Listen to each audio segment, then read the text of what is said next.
Aunt Coleen's cauliflower salad. This is just about one of my favorite things that I make at Thanksgiving and at Christmas time. And you want to make this maybe a day or two in advance for two reasons. First is because we're going to have some pretty powerful flavors in here and we want them to marry over the next couple of days. But second, and probably more important, if you make it 2 days in advance, then every time you open the refrigerator while you're making the rest of Thanksgiving dinner, you can have a little bit. And hopefully there'll be some over for the meal too. Okay, here are the ingredients that you're going to be needing. We're going to have a head of cauliflower, or if you'd like something that's a little bit more convenient, sometimes you can buy the cauliflower florets already in a bag at the grocery store, and that cuts out a lot of your preparation time. 1 head of iceberg lettuce, a pound of bacon, and for this recipe, you're going to fry the bacon first. And I've already pre-fried this pound of bacon, and I've eaten a couple of strips, but there's some left over for the recipe. Mayonnaise, a jar. This is 15 ounces. I like Hellmann's, and this is the full-fat variety. Remember, this is a holiday, and we're enjoying ourselves. Purple onion, some pre-grated Parmesan cheese, and a little bit of salt. This is the cauliflower, and we want to peel off these outer leaves and get rid of them because they're not any good and they're very, very tough. And we're going to be cutting this, and because cauliflower is kind of a hard vegetable, we want to make sure our knife is really, really sharp, because if we don't, it may slip off and then we'll cut ourselves. So I've pre-sharpened this knife, and we're going to take a few more swipes on that. And then I'm going to cut this head of cauliflower in half, and you can see that there's sort of a hard core, and none of that is any good at all. And so we're going to cut all of that away. And I do some cutting on this, but you can also just break these cauliflower florets off like this,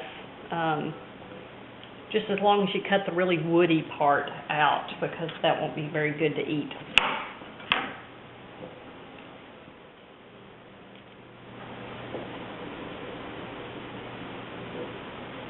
Okay, now we've finished cutting up all of our florets, and we're going to prepare our lettuce. I always turn my lettuce up like this, hit it a couple of times in order to get the core out of it, because again, that's kind of the tougher part of the lettuce, and we want to pull that away and then get rid of any external leaves that are pretty wilted and that sort of thing. Okay, throw those away. Now I want to show you this knife that I have. And this is a plastic knife. This is specially made for lettuce, but truthfully, you can use a plastic knife, just a regular throwaway disposable knife. And the reason you use it is because lettuce will turn brown when you cut it with a metal knife. We're also going to be putting some red onion in this. And when I cut a red onion, I always put this away for me. This is sort of the little bottom end of the onion and kind of holds it together, and that keeps your onion from falling apart when you cut it. And we're going to cut that in half and then take off this sort of dried part that's on the tip of the onion and throw that away. And then we want to peel off these outer 2 layers of the onion, because they're not going to be very good, and we'll throw those away as well. For this particular recipe, I like to cut this half of an onion that I've got into thirds, because I think that makes a nice size on the onion. So we're cutting the onion into thirds, and then we want to cut this very, very thin, because you don't want to get a big bite of onion when you're eating your salad a little bit later, so you can almost see through these. Okay, we're going to make the dressing to go on the cauliflower salad, and you're going to use the whole jar of the mayonnaise. So we're going to get 1/3 cup of the Parmesan cheese and add that to it, and that's close enough measurement on that. And sort of mix those two together.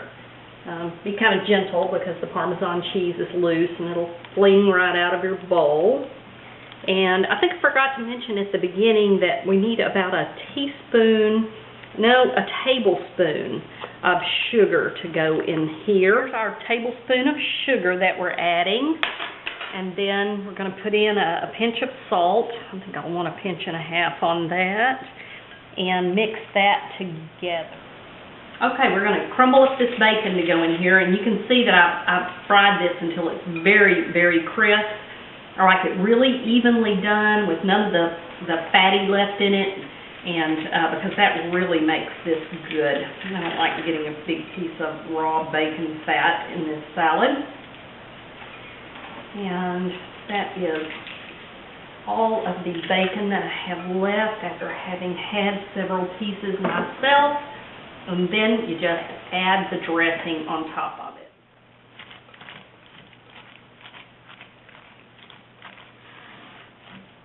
And always a little something for the cook.